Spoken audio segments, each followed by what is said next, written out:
News Jardin TV vous propose Bienvenue au Jardin, une émission 100% nature, animée par Patrick Mulan et Roland Motte.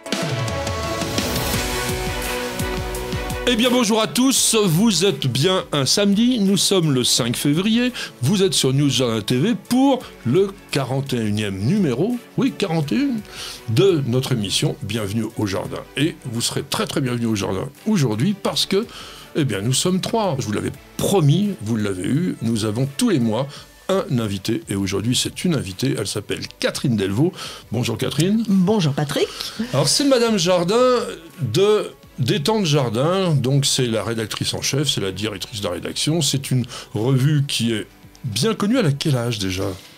Elle a 98, 22, 3, 4 ans, 24 ans. 24 ans. 24 ans. Ah bah voilà, 24 ans c'est quand même sérieux. C'est un bel âge. Ouais, c'est un bel âge. Alors c'est carrément le premier tirage de la presse Jardin, le premier, je crois aussi en nombre d'abonnés. Ah, en nombre d'abonnés, oui, on en a presque 200 000, oui, bien wow. sûr. Presque autant que News Jardin TV. Ouais. Ah bah oui, on a plus de 250 000 hein, quand même, ouais, sur YouTube. Bon, on s'accroche. Bienvenue avec nous, on va parler jardin. C'est une vraie jardinière, hein, ça je vous le dis. Puis on a un autre vrai jardinier, là il tient d'ailleurs le magazine dans les mains, vous savez, il présente très très très bien. Il s'appelle Roland Motte, vous le connaissez puisqu'il est avec nous depuis le numéro 1. Bonjour Roland. Bonjour mesdames, messieurs. Madame. J'espère que madame, mademoiselle oui. Même. Enfin, c'est vrai qu'on a Nicole. 24 ans, 24 ans, on peut dire mademoiselle. C'est jeune, c'est jeune. C'est vrai qu'on a Nicole avec nous. Alors, on va se faire une émission vraiment sympa, on va essayer d'être détendu, etc. Et puis, tout simplement, parce que le 36e jour de l'année, est-ce que ça se fête ? Oui, ça se fête parce qu'il nous reste 349 jours avant le Nouvel An. T'es sûr ? Oui, juré. En fait, on est aussi le 16e jour du signe astrologie du Verseau, salut les Verseaux, et le 17e jour du mois de pluviose dans ce calendrier républicain français qui associe chaque jour soit une plante, soit un outil. Et aujourd'hui, c'est le... Eh bien, c'est un outil, c'est le lichen, le lichen. Voilà. Oui, si tu dis ça, je crois que le lichen, peu de personnes vont comprendre.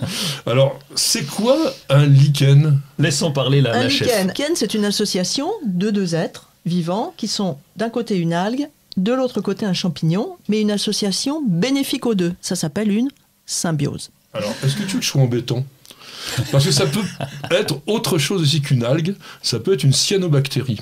Exact. Voilà, qui pourrait être associée avec un champignon. Le champignon, dans l'ensemble de l'être, donc du lichen, représentant en général 90% de la masse. Donc c'est vraiment le champignon qui domine. Et à quoi sert donc cette association ? Le champignon ne peut pas faire de photosynthèse, par définition. Donc il s'est trouvé une petite copine qui lui fait la photosynthèse pour lui. Et qui va lui permettre de se nourrir, puisqu'il n'est pas, comme on appelle, autotrophe, c'est-à-dire d'être capable de produire lui-même sa propre nourriture. Les lichens sont à la fois des êtres discrets, on dit le lichen, c'est idiot, on en connaît plus de 20 000 espèces, donc il y en a quand même quelques-uns, et qui ont colonisé des endroits absolument invraisemblables. On va les rencontrer quasiment au cercle polaire, on va en voir dans des endroits hyper secs, sur des cailloux parfois. Moi j'étais à La Réunion il y a 15 jours, et sur les dernières coulées de lave, les plus récentes, qui datent de quelques années, les premiers, ça m'a vraiment surpris, les premiers êtres qui colonisent cette espèce de lave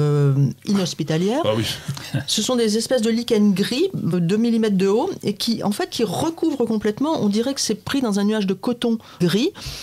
Et une fois que ça se décompose, on voit dans les trous des fougères, des polypodes qui se collent sur les débris de lichen, qui commencent à se décomposer. Un petit peu à manger comme ça. Tout petit peu, 1 microgramme, ils se mettent dessus, c'est incroyable. Alors c'est tellement incroyable que les lichens peuvent vivre dans des conditions tout à fait extrêmes, entre moins 70 et plus 70 degrés. Et on a fait encore mieux, puisqu'en fait on en a envoyé dans l'espace.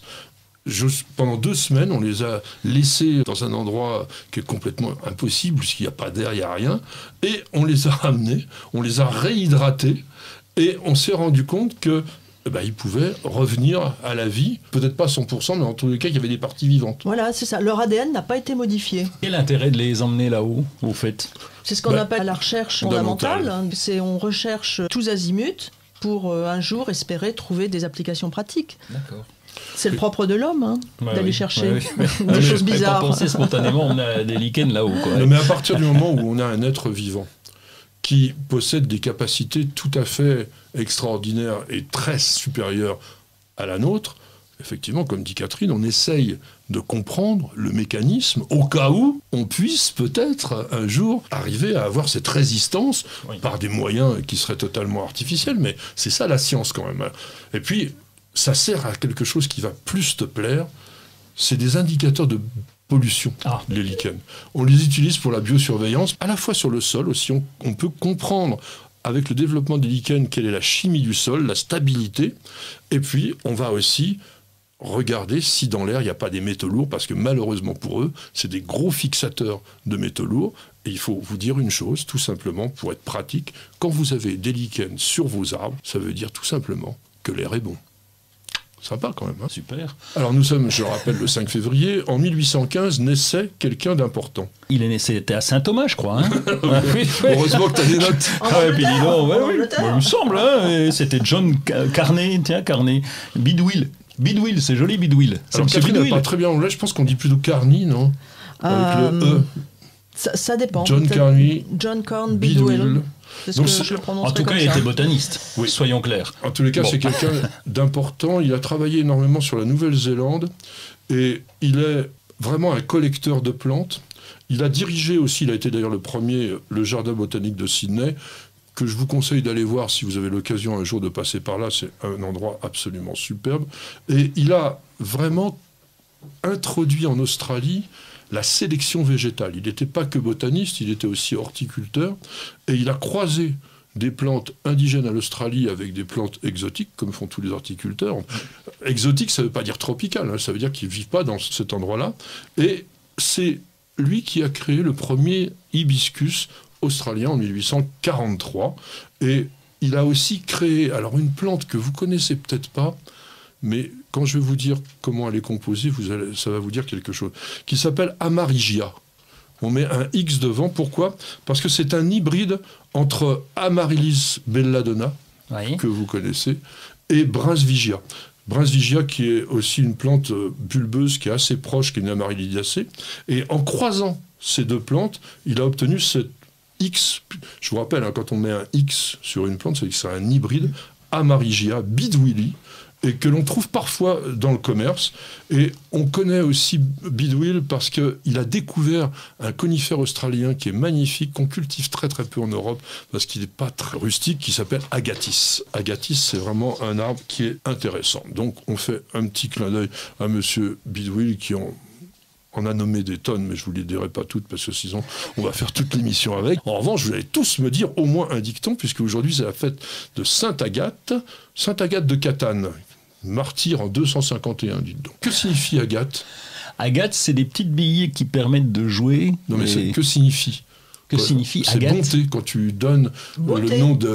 Bonté ou beauté? La beauté ou la bonté, voilà. Donc on fait aussi Hassan, Avit. Alors Avit, je ne sais pas qui s'appelle Avit. Adélaïde. Alors Roland, qu'est-ce que tu nous as fait? Eh bien, je vais essayer de relever un peu le niveau de cette émission, puisque je vais parler d'Adélaïde. Si tu manges une potée le jour de Sainte-Adélaïde, prends garde à ton bide. Ça me paraît... C'est moi pour ça. C'est pour moi. Ce n'est pas un message. Alors, moi, je préfère, si Sainte-Agathe remplit les rivières, le lait coulera dans les chaumières. Ça, c'est pas une invention à la Relance, c'est un véritable dicton. Et moi, j'ai pour la Sainte-Agathe, plante ton oignon, fut-il dans la glace, il deviendra bon. Tu fais ça, toi? J'ai un doute. Ouais, c'est un peu tôt quand même. J'ai un gros doute, là. Et toi, le potagériste de... Oui, j'ai fait un test, j'en ai planté. Alors, il y avait un petit coup de chaud au mois de janvier. J'en ai déjà planté dans la serre. Et donc, là, il pousse très bien. Ça va parfaitement bien. C'est la première année que je fais ça. Et puis, là, j'ai essayé de planter. Bon, pour l'instant, personne n'est sorti. Hein. On va voir ce que ça donne. Eh bien, on va voir ce que ça donne avec la suite.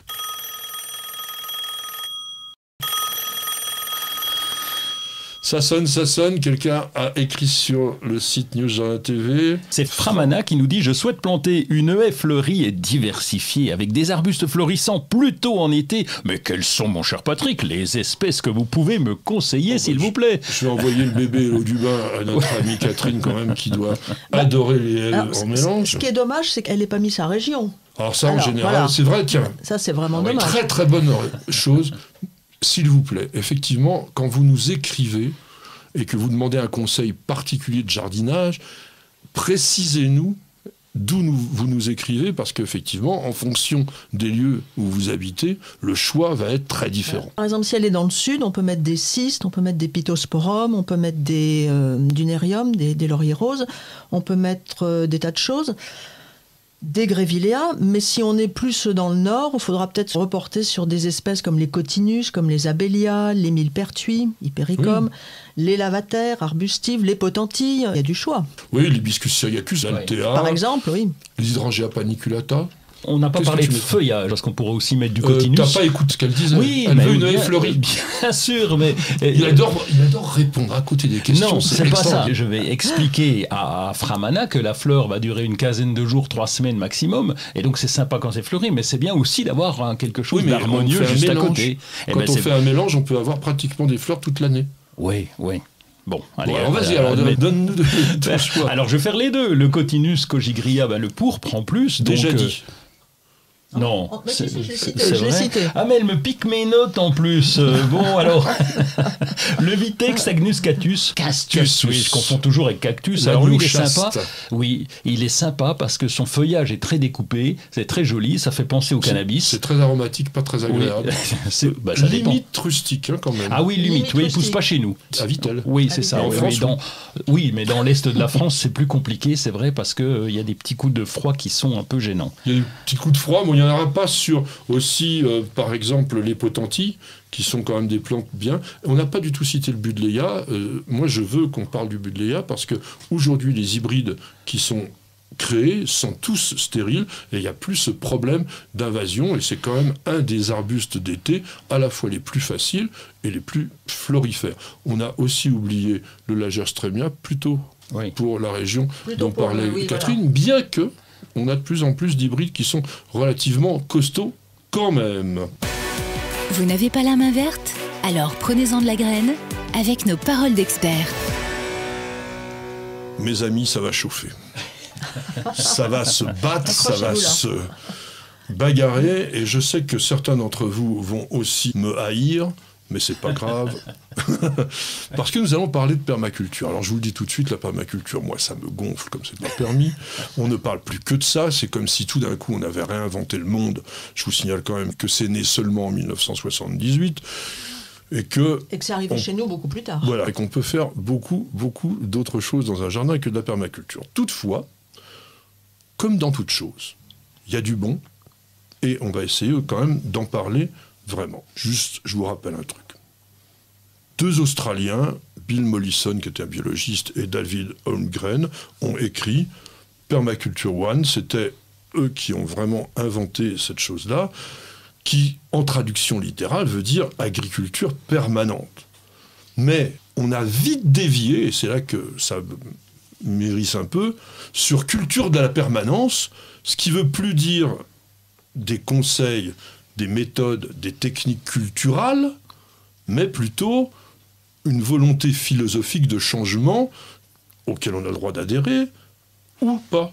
Maintenant, est-ce que tu peux définir de façon peut-être plus simple? Moi, je peux te donner mon point de vue de ce que je comprends de la permaculture. C'est beaucoup de choses, en fait. On peut la prendre comme un phénomène de mode, on peut la prendre comme une philosophie, on peut la prendre comme un ensemble de techniques. C'est un petit peu de tout ça.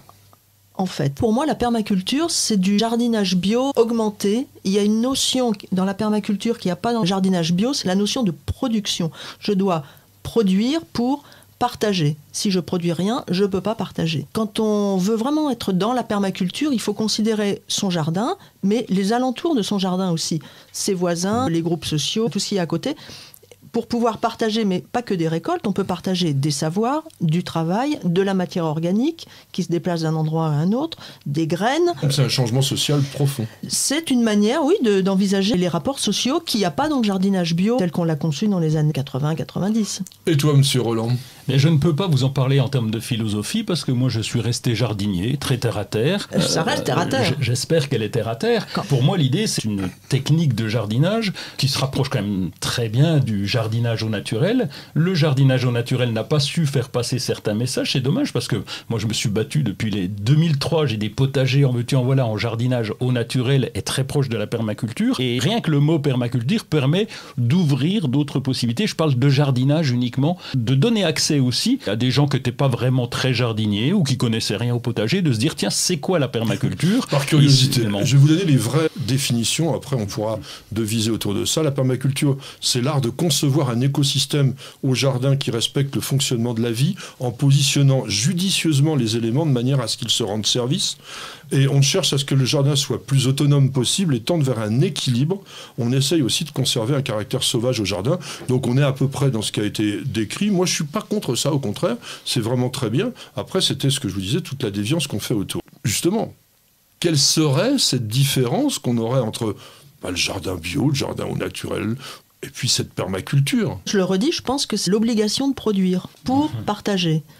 Puisque tu conçois ton jardin comme juste une partie d'un écosystème plus grand. Dans le jardin au naturel, moi j'ai toujours fait ça également, c'est-à-dire que quand j'avais un potager, c'était quand même pas pour ne rien produire, c'était surtout pour produire, parce que c'était mon intérêt de produire, et quel plaisir de partager les légumes. Donc si tu veux, je faisais inconsciemment de la permaculture, c'est ça. Mais c'est exactement ça. La permaculture a permis de poser avec des phrases sur le papier, des mots pour matérialiser cette notion de partage. Alors est-ce que ça voudrait dire par exemple que les fleurs sont absentes des jardins permacoles? Ah pas du tout.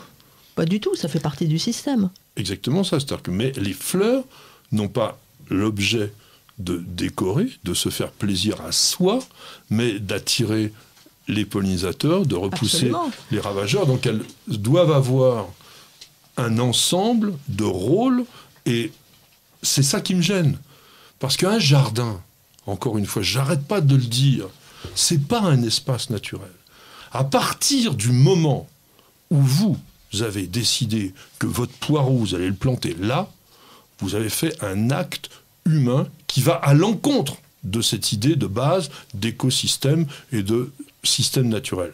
Ce que vous allez recréer ou que vous allez favoriser grâce à vos techniques, mais encore une fois, un jardin est un espace humanisé. Et si on ne veut pas le comprendre, c'est qu'on n'a rien à faire dans un jardin. On va dans une forêt, dans ce cas. Et encore, les forêts d'aujourd'hui, elles sont plantées.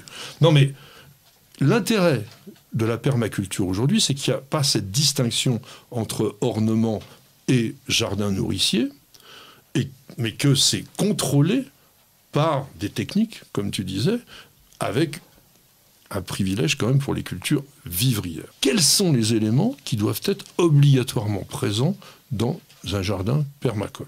Quand on lit les livres sur la permaculture, il y a les 12 règles de permaculture. La première commence par ce qu'ils appellent faire un design. Moi, c'est un mot qui m'a toujours perturbée, déjà parce que c'est extrêmement difficile de le traduire en français. En fait, c'est l'organisation de ton jardin. On fait un plan? Oui, la raison d'être du plan, c'est que tout soit optimisé, ce qui n'est pas forcément vrai dans un jardin d'ornement où on privilégie le plaisir, l'esthétique, la perspective, etc. Au départ, on commence par organiser son jardin avec les choses dont on se sert souvent près de la maison, et puis on recule en périphérie du jardin, des arbres, des choses comme ça, où on va moins souvent. C'est exactement ce qu'on fait, on doit prendre en compte tout le monde, les Absolument, animaux avec un petit point d'eau, etc., mais aussi la circulation humaine. Les livres de permaculture, ça commence par la présence d'un point d'eau, parce que c'est l'élément qui va effectivement être le centre d'attraction des animaux. Puis après, on va parler du sol, évidemment. Oui. On va aussi dire qu'on ne travaille pas trop la terre. Et c'est là que les techniques permacoles commencent à arriver, puisqu'on va faire des buttes, on va entasser des herbes. Je ne pense pas que les buttes, ça soit intrinsèque de la permaculture. Il me semble que c'est venu après, en fait. Moi, je milite pour tout ce qui est butte. Oui, franchement, je milite. Tout ce qui est butte, tout ce qui est spirale d'aromatique, tout ce qui est jardin en trou de serrure, c'est bien, mais en fait, c'est une somme de boulot considérable. Si on a une bonne terre, si on a de la place, si on n'habite pas sur un marécage, pourquoi faire une butte, quoi? Mais parce qu'en fait, ça a été inspiré par l'histoire de la forêt-jardin qui, effectivement, est certainement venue après. On en parlera sans doute un de ces jours, même si c'est encore un truc extraordinaire, ça. En fait, on essaye de cultiver les plantes de manière à ce qu'on ait des récoltes depuis le sol, c'est-à-dire donc des plantes à racines, des plantes herbacées, jusque tout en haut, des arbustes, des lianes, des arbres. L'idée, effectivement, dans ce type de jardin, c'est d'occuper l'espace au maximum avec une optimisation. C'est un peu ce que tu fais chez toi d'ailleurs. Oui, et je fais des buts. Attention, tu me verras pas creuser, hein.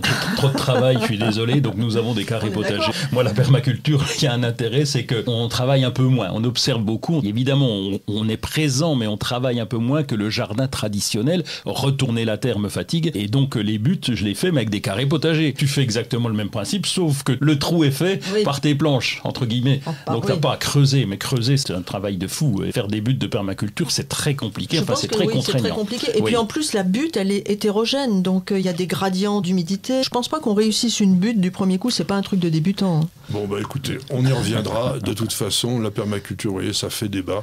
C'est quand même aussi assez sympa. Bienvenue au jardin. Patrick Mulan, Roland Motte. Un petit peu de choses, alors d'actualité, de nouveautés éventuellement. Et ce qui se passe dans le jardin, parce que là, on va être bientôt, bon, faut pas trop se presser hein, quand même. J'allais dire au printemps. Généralement, le mois de février, il peut être méchant, donc attention, mais quand même, on a envie. Toi, tu as envie de potager d'intérieur. Oui, de commencer le potager tout de suite, c'est le moment. Le 5 février, qui ne commence pas son potager? C'est un dicton. Hein, Je ne fais pas de potager. Non, je suis tombé sur une start-up qui s'appelle Véritable, et donc ils m'ont montré leurs produits, comment ça marchait. Bon, ils ne me l'ont pas offert encore, il faut que je les travaille un peu encore au corps. Et donc, ils ont un petit potager. Alors, évidemment, c'est une balconnière, on va dire, avec un système qui s'appelle les lingots. C'est un machin compressé dans lequel on a mis des graines. J'ai peur que ce soit un machin. C'est quoi un machin? C'est un substrat. Oui, c'est un substrat. D'accord. Voilà, c'est ça. Il y a plein de mots qui sautent le matin comme ça. C'est un gadget, bien sûr. C'est pas évidemment un grand potager, mais ça permet de donner accès à certaines plantes, des plantes faciles de culture. Mais c'est présemé, hein. C'est présemé, oui, voilà, tu achètes rien à faire. Non, t'as rien à faire. C'est bien pour les débutants. Oui, exactement. Et c'est pour donner envie, c'est un gadget. Plutôt que de jouer au Pokémon ou à autre chose, eh bien, autant jouer à ça. Et donc, on a les LED, on a ces petits lingots qui vont se poser dessus, qui vont s'arroser et qui sont même connectés pour certains et qui vont nous permettre d'avoir des cultures qui sont plutôt sympathiques. Tous ceux qui ont essayé ce genre de système, merci de nous écrire, de nous envoyer des photos des résultats. Parce que je rappelle que tous les légumes, quasiment tous, que l'on cultive sont des plantes d'extérieur. Et essayer de se faire un potager à l'intérieur, quand on chauffe à 20 degrés la maison en permanence, les résultats, à part avec quelques condimentaires, sont généralement pitoyables. Ça coûte quand même cher. Les plantes d'intérieur aussi, hein, qui sont normalement des plantes d'extérieur. Les plantes d'intérieur, c'est des plantes tropicales qui ont l'habitude de vivre à l'ombre, dans un environnement chaud. Ben, ça n'a rien à voir avec le persil, ni la salade. Et le persil et la salade, pendant l'été, tu les cultives bien dehors, à une température de 20, 25 degrés, voire 30 degrés, et donc avec de la lumière, avec tout ce qu'il faut. Le véritable-potager.fr, vous envoyez, s'il vous plaît, un lingot. Pas d'or, on ne vous demande pas votre lingot à Monsieur Roland, et je voudrais qu'il fasse le test et qu'il nous montre comment on réussit des légumes dans la maison. En tous les cas, moi je vais vous parler de légumes et de façon beaucoup plus sérieuse avec le concours national des jardins potagers 2022 qui est lancé, et je voulais quand même faire un grand coup de chapeau à notre ami Michael Vincent qui assure à News Jardin TV la rubrique Jardin Gourmand et qui a, avec le potager Colbert, remporté le Grand Prix en 2021. Son jardin potager, ça c'est du vrai, c'est du solide, c'est du costaud. Vous pouvez d'ailleurs voir les vidéos sur News Jardin TV. Et ce concours national des jardins potagers, il n'est pas réservé qu'à des grands jardins comme celui de Michael. Il y a plusieurs catégories. Cinq catégories. Il y a 5 catégories, oui, je ne vais pas les dire parce qu'on est en retard déjà. Voilà, c'est la Société nationale d'horticulture, c'est SEMAE, ce sont toutes ces jardinos, donc ce sont des associations tout à fait sérieuses. Si vous avez simplement un petit jardin, donc vous allez sur le site Concours national des jardins potagers et vous vous inscrivez. L'important, c'est de participer. Alors, tu as un coup de cœur, Roland ? Alors, vite fait, hein, comme on est pressé, capitale de la biodiversité 2021, est attribué à La Roche-sur-Yon. C'est pas rien. Eh ben non, c'est pas rien. Et c'est pour ça que c'est intéressant de le signaler. La commune compte 125 km de cours d'eau, 550 zones humides, 454 mares référencées. Donc voilà, on les félicite. Et puis, attends, c'est eux. Oui, non, dans ce concours, c'est Selle, la Selle dans le Cher. Ouais, moi j'ai bien aimé aussi, 350 habitants. Et donc, c'est le coup de cœur du jury. Pourquoi ? Parce qu'ils sont en train de défendre un petit papillon qui s'appelle Proté. Tu connais, Patrick, évidemment. C'est l'azuré des Mouillères. Oui, voilà, c'est ça. Fingaris alcon. Oui. Non, mais pas du tout. Il l'est pas. Non, non, pas du tout. Il est très rare dans le département. Ben oui, et donc 350 habitants pour se battre pour ce petit papillon, ben je trouve ça assez sympa. C'est un papillon qui vit sur les gentianes. Donc ça veut dire qu'il y a des plantes intéressantes dans ce coin. Alors moi, très rapidement, le coup de cœur, plan national en faveur des insectes pollinisateurs et de la pollinisation. Alors, je pourrais aussi faire un coup de gueule avec ça, parce que le titre, il est ronflant, il est formidable. L'idée de faire un plan national en faveur des insectes pollinisateurs, de la pollinisation, qui peut être contre? Simplement, quand vous regardez l'usine à gaz que nous a sorti, évidemment, l'ensemble des fonctionnaires qui travaillent au ministère de l'Agriculture et de la Transition écologique, ça fait mal. C'est des vœux pieux. Donc l'important, c'est que chacun s'y mette. Vous pouvez, dans votre jardin, déjà, faire un plan personnel en faveur des pollinisateurs. Généralement, ça fonctionne bien. Bon, comme j'ai un peu gueulé, je voudrais qu'on se repose un peu. On va prendre un tout petit café. On se repose. On fait une petite page de publicité. Vous avez toujours rêvé d'avoir la main verte ?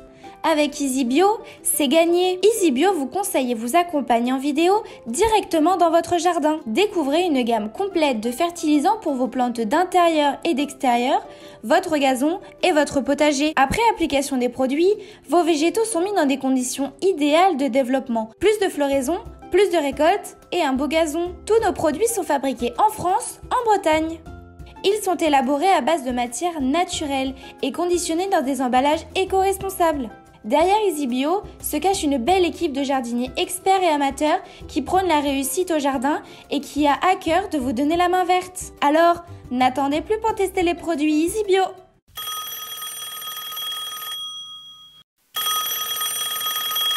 Allô Kevin, je vis en appartement avec 2 chats qui mordent à peu près tout, sauf ma compagne et moi-même bien sûr. Auriez-vous des idées de plantes d'intérieur intéressantes et non toxiques pour nos 2 matous?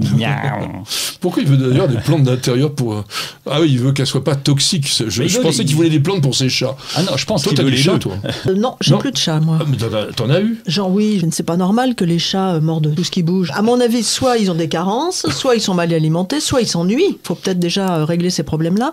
Et puis, il pourrait aussi leur mettre de l'herbe à chat, faire pousser du blé ou des choses comme ça. De l'herbe à chat, des arbres à chat aussi. Parce que les chats, ça aime bien grimper. Donc, on trouve dans les jardineries plein de trucs pour ça. Alors, il faut savoir quand même que, hormis le Dieffenbachia, dont la sève est quand même assez toxique, et si les chats mordillent tout, ça leur fera pas du bien au ventre, je dirais, il n'y a pas trop de plantes, sauf celles peut-être à latex. Oui, toutes les plantes à latex, c'est jamais bon, ça. Ficus, les euphorbes, oui, les euphorbes. Les poinsettias, quand même, oui. Les poinsettias. Il semblerait que la sève des poinsettias ne soit pas toxique. Ah bon? Nous avons eu l'occasion avec ma petite jardinière d'aller faire un reportage chez Monsieur Eki, qui est le grand créateur de variétés américain. C'est le monsieur des poinsettias américains. Et on lui avait posé la question, il a dit non, moi je peux même en mâchonner, ça fait rien, c'est pas une forme toxique. Bon, j'irai pas jusque-là, mais je vous le dis quand même, parce que je voulais transmettre ça.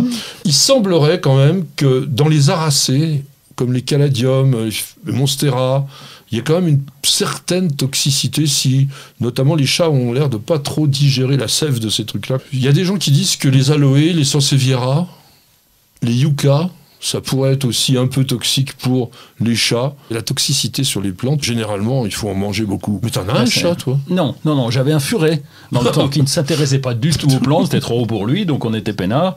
Et le furet ne mordille pas les feuilles. Voilà, une information. Voilà. Et puis moi, je dirais de nouveau comme Catherine, si vous nourrissez correctement vos animaux, correctement, ça ne veut pas dire que vous leur donnez plus de nourriture. Ça veut dire qu'il faut les nourrir de façon équilibrée pour qu'il n'y ait pas de carence. Généralement, ils ne vont pas se précipiter sur vos plantes pour les mâchonner.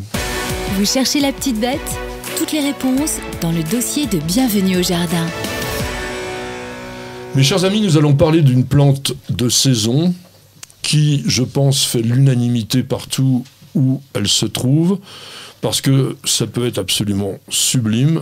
Je veux parler du camélia. Je pensais parler du camélia du Japon, essentiellement parce que c'est celui qui est le plus florifère en cette période de l'année. Il y a aussi les camélias d'automne, les camélias 500 quoi, qui commencent beaucoup plus tôt, dont certains sont peut-être encore un petit peu en fleurs. Nous, on en a un qui fleurit fin janvier, parfois début février, ça dépend un petit peu de la rigueur de l'hiver. Il y a aussi des camélias hybrides, mais en général, il y a du camélia du Japon dans le sang de ces camélias. T'adores les camélias, forcément? J'en ai plein, en pot. Ah oui. J'ai pas une terre à camélia, moi j'ai une terre sableuse, ça va pas du tout. Il y a vraiment un conseil qu'on peut donner pour les camélias en pot, ils ne meurent jamais du froid. Si on ne fait pas attention, en pot, au bout de 4-5 ans, ils commencent à dépérir. Et pourquoi ? En fait, j'ai remarqué que le terreau se tassait. Même le meilleur des terreaux, donc moi je mets des billes d'argile, je mets plein de choses, mais quand même au bout de 4-5 ans, ça commence à se tasser. Donc quand je vois qu'il commence un petit peu à, malgré tous mes soins, tout l'engrais, etc., je dépote. Je remets du vrai terreau, je bourre en billes d'argile et tout ça, et ça repart comme en 14. Ce que vient de vous dire Catherine, c'est valable pour toutes les plantes d'intérieur, et je vais expliquer en 2 secondes pourquoi. Pour les érables aussi, les érables palmés. Non, mais pour toutes les plantes, il y a une logique absolue. C'est que vous avez l'eau qui filtre avec la gravité de haut vers le bas. Et en passant dans les interstices qu'il y a dans la terre, eh ben, petit à petit, elle tasse. Et donc, il y a un colmatage qui se fait 4 à 5 ans, c'est vraiment le maxi. Oui, c'est le maxi. moment, l'idéal, c'est plutôt 3-4 ans. Ouais. On va dire que 4 ans, ce serait la bonne base. Mais ça, c'est valable pour toutes les plantes en pot, quelles qu'elles soient, pas simplement les camélias. Pourquoi est-ce que ça s'appelle camélia ? Parce que c'est le Camel, c'est le père Camel. Ouais. Hein, c'est lui qui a dû trouver ça. Et C'était un Roger père Camel, jésuite. je crois, non ? Non, c'est pas Roger. Georges-Joseph Ouais. Camel, Ah, pardon. avec un K, qui était né en 1661, et qui a rapporté des graines de cette plante de Chine, et qui avait été semée dans pas mal de jardins européens, dont le Jardin des plantes de Paris. Les plantes du père Camel sont toutes mortes. Et il a fallu attendre une 40aine d'années, en 1739, en Angleterre, comme d'habitude, d'avoir vraiment les premiers camélias. Et il y avait quelqu'un, avant même Camel, qui l'avait découvert, et qui s'appelle Engelbert Kempfer. Kempfer, on en parlera un de ces jours, c'est un type extrêmement important dans la botanique. Il y a une famille qui est associée aux camélias. Le thé, non, ça vient pas du camélia, le thé ? La famille de Ah Théacées. oui, tu le dis bien, là. Bravo. Pourquoi ? Bah parce que Théacée, moi je disais thé, mais on fait le thé, non ? C'est ça ? C'est bien avec le camélia qu'on fait le thé. Hein ? T'es assez bavard, c'est Ah ça ouais, que tu tiens, veux Un dire. camélia, avec un camélia. Alors, un camélia qui s'appelle Camellia sinensis, qui est mignon d'ailleurs. Alors, qu'est-ce qu'il y a comme plante, tiens Catherine, dans la famille des Théacées qu'on connaît ? Alors ça, c'est une vraie colle, non ? Il y en a une qui est absolument sublime, qui s'appelle Stewartia. D'ailleurs, Stewartia pseudo-camélia, qui ressemble à un camélia. Et le Stewartia, quand on a la chance de l'avoir depuis pas mal d'années, on n'en a pas parlé d'ailleurs, je le regrette, dans le spécial écorce qu'on avait fait il y a quelques mois, c'est une des plus belles écorces que l'on peut trouver. Et on le trouve où, lui Stewartia pseudo-camélia, c'est une plante chinoise, mais c'est une plante que l'on peut totalement acclimater Ah oui. dans un jardin, avec en plus, à l'automne, le feuillage. Waouh ! C'est ce que n'a pas d'ailleurs malheureusement le camélia. Je sais que tous, vous êtes persuadés que le camélia pousse en terre de bruyère. Eh bien, on va essayer de démystifier un petit peu tout ça. Catherine. Mais moi, je les plante quand même dans un mélange de terreau et de terre de bruyère. Mais oui, mais de mélange. Ah ben c'est un mélange, oui. J'ai Parce remarqué que- que ça poussait beaucoup mieux comme ça, d'ailleurs. Oui, Exactement. oui, complètement. Le camélia est acidophile. Donc ça veut dire qu'il ne supporte pas la présence de calcaire actif dans le sol, qui va créer une chlorose. En revanche, on a tendance, c'est vrai, à dire « Ah, il n'aime pas le calcaire, on le met en terre de bruyère ». Et c'est un défaut, la terre de bruyère, monsieur Roland. Oui, c'est pauvre. Et donc, comme déjà nos copains jardiniers ont du mal à rempoter, on l'a vu avec Catherine, et donc en plus mettre de l'engrais, ça leur échappe un petit peu. Et donc, quand on est en terre de bruyère comme ça, l'apport d'engrais est capital, surtout pour une plante en pot. Exactement. Donc on va mélanger terreau et terre de bruyère. En sol de jardin, il faut éviter la compacité, il faut éviter l'imperméabilité, parce que les racines de camélia, c'est d'ailleurs, ça m'a étonné, tu m'as dit, j'ai un sol sableux, c'est pas adéquat. Et moi, je dirais que c'est pas vrai du tout. Alors, à moins que ce soit du sable à lapin, mais quand on a un sol siliceux, C'est la forêt de Fontainebleau, c'est presque du sable à lapin. Hein. oui, mais si on a un sable siliceux style sable de Loire, il suffit d'apporter pas mal de matière organique et on a le substrat du siècle pour le camélia. D'ailleurs, il suffit de regarder un peu ce qui se passe en Bretagne. Le pH est très très acide, souvent on est à 5, 5,5, et on met du camélia et c'est parti. Il y a aussi, Catherine l'a évoqué tout à l'heure, l'histoire de la rusticité. Souvent on dit, oui, le camélia c'est frileux. Alors non, c'est pas frileux. Un camélia adulte, c'est moins 20 degrés, sans problème. Sauf que on a le problème de la floraison. Qu'est-ce que l'on peut faire pour éviter la chute précoce des boutons floraux. Le voile d'hivernage d'une part, la plantation qui me semble essentielle aussi, parce que le planter ça directement en plein courant d'air, on connaît son jardin, hein, on voit à peu près comment il est situé, si on peut protéger. Alors j'en parle pour l'est de la France particulièrement, ou le nord de la France, lorsqu'on est dans des régions un petit peu plus fraîches, c'est au moins trouver un endroit un peu abrité, un peu protégé lorsqu'on va l'installer. Et puis ce voile d'hivernage, le problème vient souvent au printemps, juste avant que les bourgeons commencent à sortir, il y a des fois un petit coup de froid. En ce moment, là, février et mars, des fois, on a un coup de froid un peu sévère et là, on a intérêt à bien protéger. Alors, il n'y a pas que ça. Il y a aussi le fait que souvent, en hiver, l'eau n'est pas accessible à cause du sol gelé. Et un camélia qui va fleurir a besoin d'eau. Donc, il faut faire attention de pouvoir l'arroser. Et puis, comme tu viens de le dire, le protéger des vents dominants. Alors, c'est pas forcément avec un voile. On a fait, nous, dans le jardin, un truc tout bête. C'est qu'on a fait en sorte que les camélias se trouvent abrités dans des nids végétaux. On met des plantes rustiques autour, persistantes. Ça sert à rien. Par exemple, des rhododendrons, on peut aussi les mettre avec ça. Et du coup, on a vraiment, je dirais, un nid, entre guillemets, à camélia. Est-ce qu'il faut tailler le camélia ?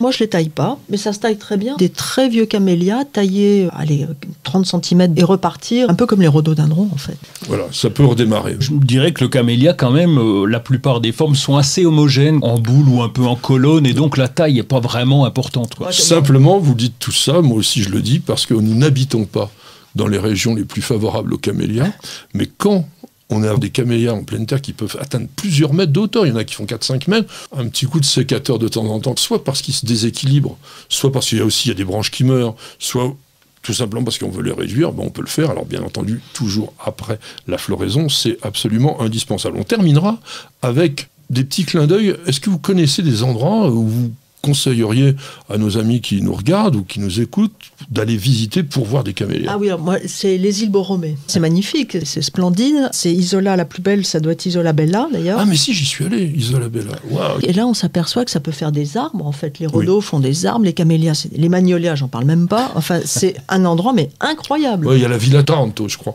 aussi, où il y a des trucs comme ça, aux mêmes endroits.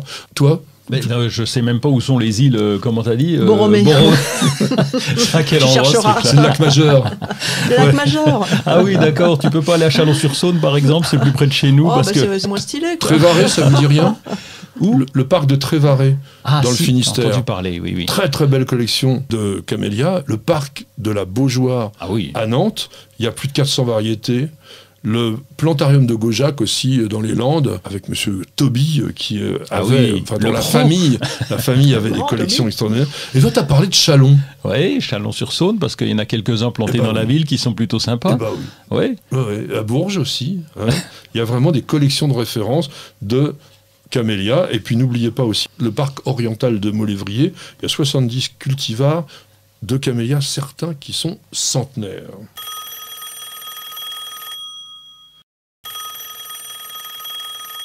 C'est Quentin qui nous appelle, qui dit « Patrick avait déjà tout fait. Avez-vous déjà essayé de faire grimper une vigne dans un cerisier ? J'aimerais bien tenter cette technique avec l'espèce Vitis vinifera, Isabelle. Mais je me demande si la fructification du cerisier et de la vigne serait au rendez-vous. Alors... » Je trouve ça un peu incongru.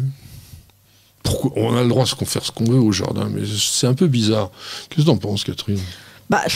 Je suis un peu mitigée parce que forcément, la vigne, s'il ne la taille pas, ça va faire une sorte de dôme sur le cerisier. Oui, voilà. Ça va faire un voile d'hivernage. Voilà, ça va lui faire un voile d'estivage, donc ça va faire moins de soleil. Il faut tenter, le jardinage, c'est pas une science exacte, mais a priori, moi, je le ferai pas spontanément. Non, s'il veut récolter quelque chose, cela dit, il a peut-être pas envie de récolter, notre ami Quentin. Oh là, alors peut-être que la vigne, ça va coincer un peu. En plus, je vous dis pas les piafs qui vont venir pour les cerises, donc ils vont en même temps picorer. C'est pas la même époque, ils picorent à partir du mois d'août. Ça commence mais là, on les habitue carrément, on les attire, on leur montre le chemin. Et puis l'ombre aussi, à l'ombre du cerisier, comment la vigne va fructifier dans le cerisier. Moi, je tenterais plutôt un beau rosier liane quand même. Clématite, j'en ai une dans un cerisier, c'est magnifique ça. Une montana? C'est pas une montana, ça doit être une Nelly Moser. Ah bon? Oui, et ça pousse vraiment bien. Montana, elle est trop puissante, je l'aurais pas mise. Bon, moi, je vous conseillerais, si vous voulez vraiment faire ce truc-là, d'abord, de planter les deux en même temps. Il faut que tout démarre ensemble.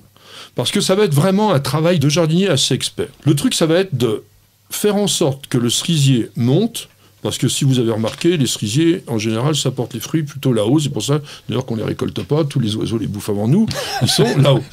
Et on va essayer, dans ces cas-là, de ne pas faire monter la vigne, mais pourquoi pas d'essayer d'habiller la base du cerisier avec la vigne. Il est peu sûr que vous ayez beaucoup de grappes de vigne, parce que la vigne a besoin d'avoir du soleil, et le cerisier va éventuellement faire de l'ombre. C'est de la théorie, ce que je vous dis. Il faut une bonne maîtrise de la taille et du palissage si vous voulez faire ça. En tous les cas, je ne l'ai jamais vu. Alors, je vais refaire encore un appel. Tous les amis qui nous écoutent, si jamais vous avez vu ça un jour, allez, vous faites une petite photo, vous nous l'envoyez, on mettra sur le site et on en parlera. Et on aura peut-être l'air un tout petit peu moins bête. Alors, en tous les cas, pour pas être bête du tout, on va écouter un tout petit peu de publicité. Vous allez voir, ça va être rapide. Et on se retrouve tout de suite. Parce qu'on devrait tous commencer la journée par un bol d'oxygène. Parce qu'il y a des réveils qu'on échangerait contre aucune grasse mat. Parce que mettre du beau partout, ça fait du bien tout le temps. Parce qu'une bonne promenade, ça fait battre deux cœurs. Parce que ça fait grandir de faire pousser quelque chose. Parce que le circuit le plus court, c'est entre votre jardin et votre cuisine. Parce qu'il y a des rencontres qu'on n'oubliera jamais. Parce qu'un monde meilleur, ça commence d'abord chez soi.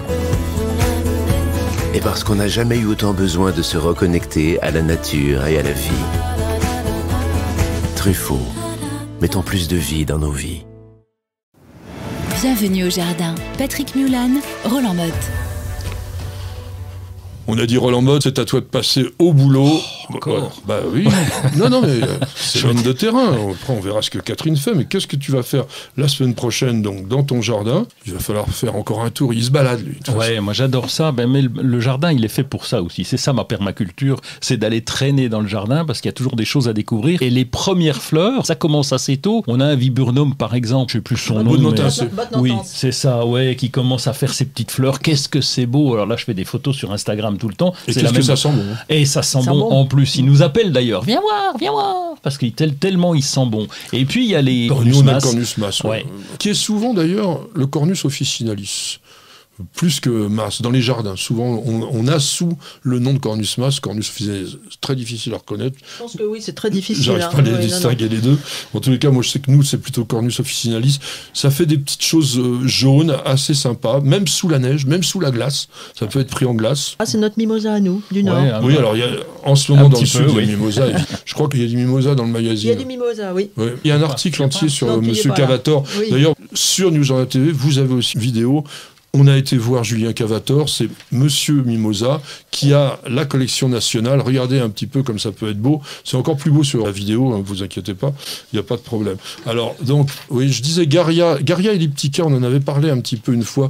C'est pas suffisamment connu, ça fait des espèces de grands chatons gris argentés, un peu bizarre. C'est une plante semi-persistante au niveau du feuillage. Il y a les bouleaux, il y a les noisetiers en ce moment. Et puis, ce dont on vient de parler à l'instant, il y a quand même les camélias qui commencent à fleurir. Vrai, oui. Nous, on en a un petit peu au jardin. Alors, qu'est-ce que tu fais d'autre? Je vais faire un tour à la ruche. Parce que pour leur donner à manger, alors cette année ça a été catastrophe, on a 2 ruches en fait, et donc dans le fond du jardin, donc c'est bien, il faut s'en occuper un petit peu, on se fait piquer, parce que je suis pas un pro, mais au moins je commence à m'y mettre, et donc pour leur donner à manger, j'achète les petits pains de sucre, c'est du sucre un petit peu mou, donc on met ça sur le dessus, on enlève le capuchon, il faut faire ça évidemment par beau temps si possible, qu'il fasse pas trop froid pour pas les refroidir les pauvres, et donc on remplace ce produit-là, il faut absolument qu'elles en aient, puisque l'année dernière, il y a beaucoup plu, et donc elles n'ont pas pu faire beaucoup de réserves, et donc il faut leur filer un coup de main pour passer l'hiver. Il faut finir la taille maintenant des arbres fruitiers à pépins, parce que ça va être le moment de faire les pêchers, mais toi tu fais pas de pêcher. Non, j'ai pas de péché, j'ai pas de défaut, j'ai pas de péché, et par contre beaucoup d'arbres à pépins, oui, donc là faut finir, c'est le moment de terminer. Tu m'as marqué nettoyer les fraisiers. Oui, parce qu'on a été envahi cette année, l'an dernier, il y a beaucoup plu, donc les solons se sont baladés un peu partout, c'est pas un champ de fraisiers, mais pas loin, donc il faut remettre de l'ordre là-dedans. J'en profite en ce moment, comme c'est un peu plus creux, j'aurai pas le temps au printemps, donc là... Nettoyage. Ouais, nettoyage, ouais. Et tu tailles les Hydrangea paniculata. Comment ? Oui, Paniculata, on est assez peinard parce que chaque fois que je les taille, j'ai tout essayé. J'ai même fait des erreurs, j'ai taillé trop court, j'ai taillé pas une fleur trop haut. Ouais. Non, chaque fois il a refleuri. Il a refleuri. On en a 3 qui poussent relativement bien. Je me souviens plus des variétés, mais ça pousse tout seul. Donc là maintenant, j'ai compris, je fais une taille à peu près l'équilibre en arrondie. Je l'équilibre, voilà, c'est ça. Puis surtout retirer les fleurs fanées parce que là c'est moche et c'est difficile à supporter ces grandes grappes brunes qui restent encore. Et toi, Catherine, qu'est-ce que tu vas faire? Là, en février, on peut nettoyer les élébores et les feuilles abîmées pour mettre les fleurs en valeur. Oui. C'est quand même beau, ça. Oui, les élébores d'Orient. C'est dommage, quand on n'a pas nettoyé, on a les feuilles toutes sèches, toutes brunes, qui recouvrent un peu les boutons. Donc je taille. Il n'y a pas beaucoup de belles feuilles, mais il y a des belles fleurs. Si les personnages ont vraiment fini de fleurir, c'est le moment de les diviser. Ah, tu vas les diviser? Ah, moi j'aime bien en mettre partout. Je me suis aperçu qu'il faut creuser super profond. Pour des tout petits bulbes, ils sont à une profondeur invraisemblable. Qu'est-ce qu'on peut faire encore à cette époque? Les dahlias, on peut commencer à les sortir. Sortir 5 février. Moi, je ne fais pas. Non, mais pas sortir dehors. Les mettre les en réveiller. végétation. Les réveiller. Oui, les mettre en végétation. Voilà, on appelle. Les boutures en ce moment. Chrysanthème, anthémis, lantana, fuchsia. Toutes les plantes de la maison, on bouture tout ce monde-là. On peut gratter, t'aimes bien gratter. La gomme qui peut s'écouler en ce moment. Des arbres fruitiers. Un noyau, on n'en a pas trop. Et puis ça n'a pas écoulé, même sur le cerisier. On n'a pas eu trop ça. On a quelques cerisiers et donc on n'a pas été touché par la gomme. Par contre, un peu de lichen. Moi, j'ai fait du nettoyage aussi. J'aime bien nettoyer le tronc des fruitiers pour enlever le lichen. Oui, parce qu'il peut y avoir un petit peu de parasites là-dedans. C'est pas une mauvaise idée du tout. On rempote les orchidées lorsqu'elles ont fini de fleurir, bien sûr, mais surtout quand elles débordent du pot. Parce que les orchidées aiment bien pousser un peu à l'étroit, donc c'est pas la peine de le faire de façon systématique. Idem pour les plantes de la maison, les bonsaïs aussi, on commence. Si c'est trop grand, vous faites du surfaçage. Alors on va gratouiller tout ce que l'on peut de terre en surface. Ça n'empêche pas le problème dont parlait Catherine tout à l'heure pour ces camélias, à savoir qu'à un moment donné, de toute façon, il faudra rempoter parce que la terre se sera compactée. Et d'ailleurs, je voulais vous dire que dès que vous voyez des symptômes qui ressemblent à un brunissement de la partie externe des feuilles, taches brunâtres, et puis qui agrandissent, ça signifie la plupart du temps asphyxie des racines et donc nécessité de rempotage urgent. Et puis, comme dans la maison, on continue quand même bien à chauffer, on va vaporiser aussi souvent que possible le feuillage des plantes de la maison. Je sais que Roland, toi, tu les poses sur des billes d'argile. Ouais, c'est bien, c'est le plus pratique. Alors bon, évidemment, il faut trouver les soucoupes adaptées. Les billes d'argile, je remplis de flotte et ça permet d'avoir une petite micro-humidité. Et puis alors attention, mercredi 9, on ne jardine pas entre 5h et 11h, car il y a un nœud lunaire ascendant. Vous aurez compris que c'était la vanne du moment. En tous les cas, ceux qui y croient, pourquoi pas.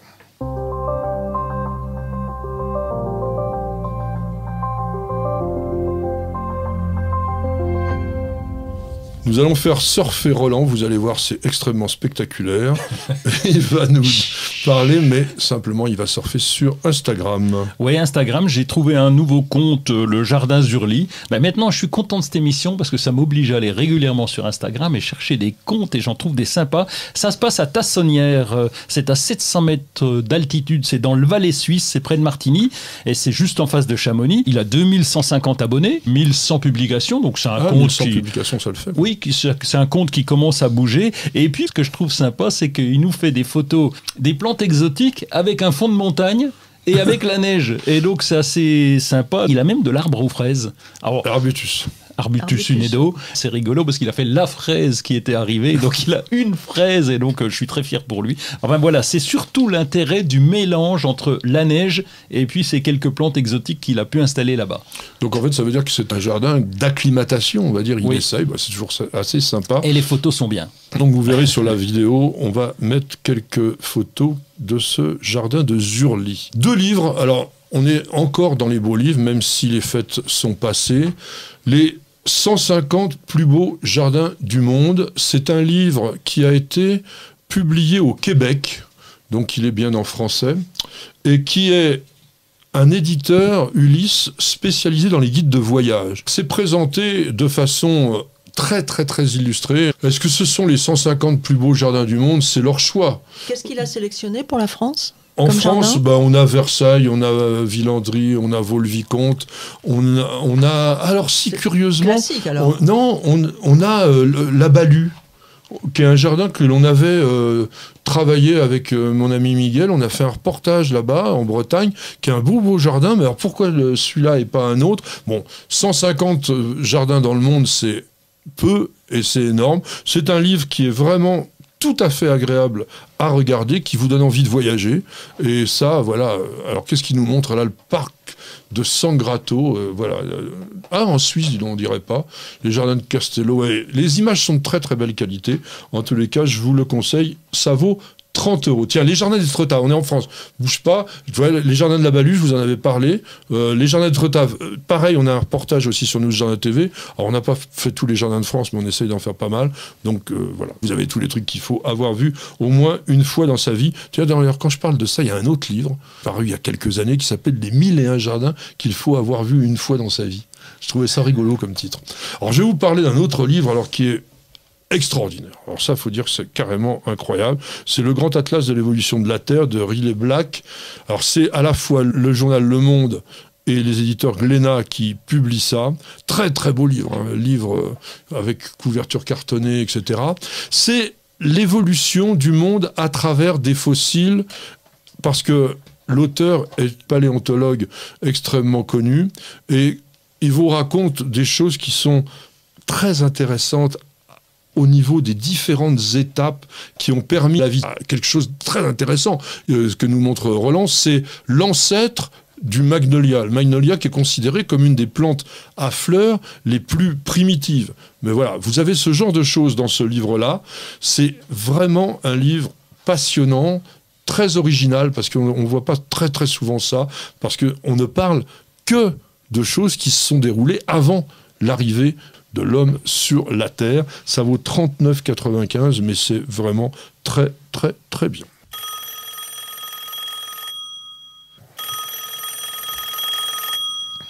Une question de Fernand. Ah, il nous la fallait. Fernand qui dit oh, j'ai des fruitiers colonnaires âgés de 2 ans qui ont fait de grandes pousses latérales que j'ai raccourcies en hiver à 15 cm du tronc. Cette année, les yeux se sont développés et l'arbre ne ressemble plus à un colonnaire. Pourriez-vous me conseiller pour faire une taille adéquate pour revenir à l'aspect de la première année, s'il vous plaît? Un fruitier colonnaire, par définition, c'est donc un tronc vertical sur lequel se développent ce qu'on appelle des coursonnes, qui sont très très courtes. Taillé à 15 cm, un colonnaire, c'est déjà perdre, de fait, la forme colonnaire. En plus, la plupart des colonnaires sont des arbres qui ont un comportement qu'on appelle spure. On pourrait aussi dire de la cauliflorie, c'est-à-dire que vous avez la floraison qui apparaît directement sur la charpentière principale, il n'y en a qu'une. Si vous taillez trop long, eh bien évidemment, vous laissez trop d'yeux se développer, et à ce moment-là, vous avez ce qu'il a expliqué, ça repart dans tous les sens, et c'est le bazar. Donc, ce qu'il faut, et ça c'est bon aussi pour toutes les tailles d'arbres fruitiers formés. On essaye de faire revenir les coursonnes, donc je rappelle, les coursonnes, c'est ce qui reste sur la plante après la taille, quand vous avez coupé, aussi près que possible des charpentières. Et là, il ne faut pas tailler à 15 cm, il faut tailler à 2 yeux, à tout casser, de manière à ce que vous ayez quoi? L'œil d'extrémité qui va faire une pousse à bois, que vous devrez pincer au moins 2 fois dans la saison. C'est un peu le problème de ce genre de plante. Et puis celui de la base, lui, généralement, il se transforme en dard ou en bouton à fruits, et il nous fera donc cette fructification. Bon, on peut, sur des arbres qui sont trop puissants, pratiquer des blessures. On faisait ça dans le temps. J'ai plus vu ça vraiment dans l'arboriculture fruitière moderne, mais on faisait des incisions en couronne. On enlevait un peu d'écorce pour ralentir complètement la montée de sève, de façon à ce que la plante parte pas trop à bois, comme on dit. Voilà ce que je peux expliquer là-dessus. Est-ce que vous avez d'autres choses à raconter sur les arbres colonnaires? Oui, on en a quelques-uns, nous, dans le jardin. Donc, autant les pommiers, je ne touche à rien parce qu'ils restent véritablement en colonne. Alors là, il n'y a rien à faire. Il ne fait pas de bois. Ah non, il ne fait pas de bois. Il reste vraiment une belle colonne, comme on voit sur les photos des catalogues quand on veut nous les vendre. Et c'est quelle variété? C'est des variétés de chez Delbar. Oui. J'ai Villandry, puis j'en ai un deuxième, je ne sais plus. J'ai perdu le nom. C'est pareil, c'est un château, mais j'ai perdu le nom du château. Je crois qu'il y a Chenonceau. Je sais plus. En tout cas, c'est dès le bar. Et cerisier, poirier, par contre, là, ça se barre en quenouille. Et donc, on nous l'a... C'est le cas de le dire, oui. Le cerisier, je ne l'ai pas encore taillé, il a 4 ans, mais il ressemble à un arbre-tige maintenant. Complexe. C'est une vue de l'esprit. Un cerisier colonnaire, ça n'a aucun sens. Parce qu'on n'arrive pas à en faire des palmettes, ou quasiment pas. Il faut faire des palmettes à la diable, c'est très compliqué. Alors, faire un cerisier colonnaire... Puis on fait, ça va faire quoi? 3 petites... je vais l'adapter en tige. Hein, puisque rien ne pousse à la base, ça pousse sur la hauteur. Bon, ok, je vais en faire une tige. Voilà, c'est ça. Ça va se terminer comme ça. Moi, je cultive pas de fruitier, moi. Nous non plus, mais moi, je suis passionné par la taille fruitière. C'est intéressant parce que la taille, c'est quoi? La taille, c'est toujours une projection vers l'avenir. Avant de donner votre coup de sécateur, vous devez être capable de vous dire « je coupe là parce que il va se passer ça ». Alors, la nature aussi fait un peu ce qu'elle veut de temps en temps. Mais globalement, on doit être capable de dire « en coupant ici, il va se passer la chose suivante ». Et c'est ça qui fait toute la qualité du jardinier. Patrick, Roland, racontez-moi une histoire de plante, de jardin ou de jardinier. Messieurs, je dis messieurs parce que vous allez voir pourquoi, on va parler des filles de l'air. C'est un clin d'œil, effectivement, les Tillandsia ont été appelés, pour certains, les filles de l'air, parce que ce sont pratiquement tous des épiphytes, dont certains donnent l'impression de pousser carrément, d'ailleurs ils le font, dans rien, puisqu'on en voit accrochés sur des fils télégraphiques, sur des arbres. Certains poussent aussi sur des rochers.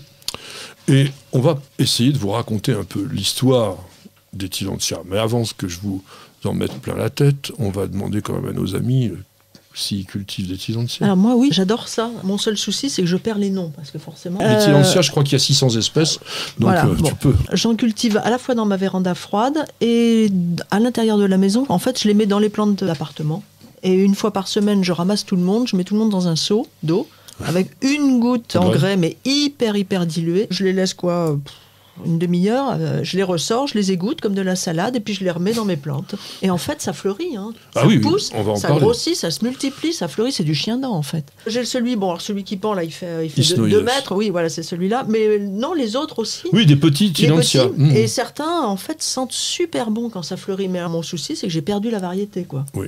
C'est un peu compliqué. On en présentera quelques-uns, même pas mal, parce qu'on a une très belle collection de photos de Tillandsia dans la vidéo. Alors Roland, toi? J'ai fait l'essai quelques fois, parce que j'étais en jardinerie, je me suis fait avoir par un joli support sur lequel on avait collé, mais vraiment collé, donc des Tillandsia, que j'ai ramené ça à la maison. J'en ai offert à maman qui était contente, « Ah, t'es beau !» etc. Et puis finalement, on n'a jamais pu les garder. Alors j'ai essayé en vaporisant, en faisant, etc. Alors je sais pas, j'ai dû me faire avoir. T'en as fait trop.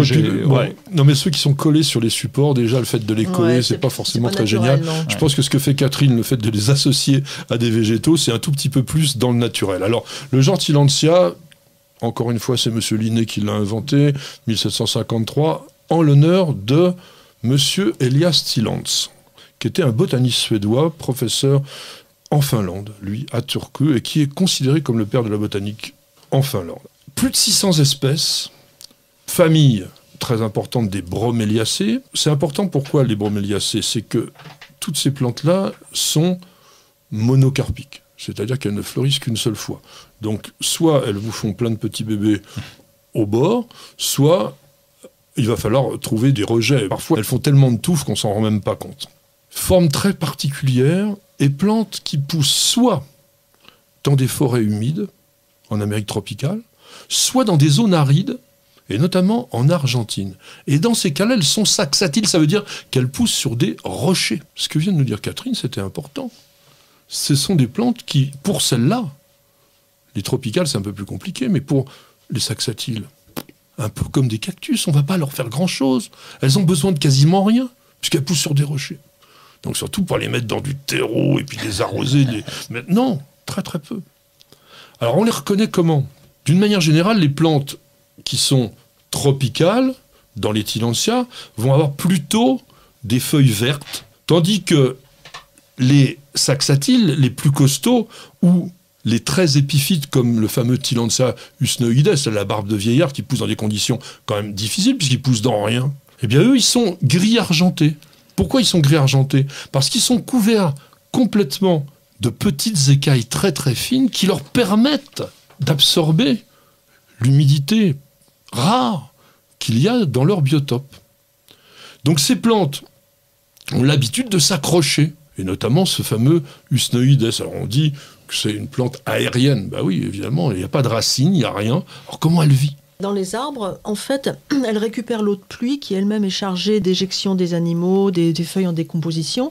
Et toutes ces microparticules, en fait, elle les absorbe et c'est avec ça. C'est pour ça que moi, je les trempe une fois par semaine dans de l'eau avec un engrais hyper dilué, parce que j'ai encore pas d'oiseaux qui viennent se poser sur mes plantes d'intérieur, hélas. Je suis pas Patrick Blanc. Non, mais c'est exactement ça.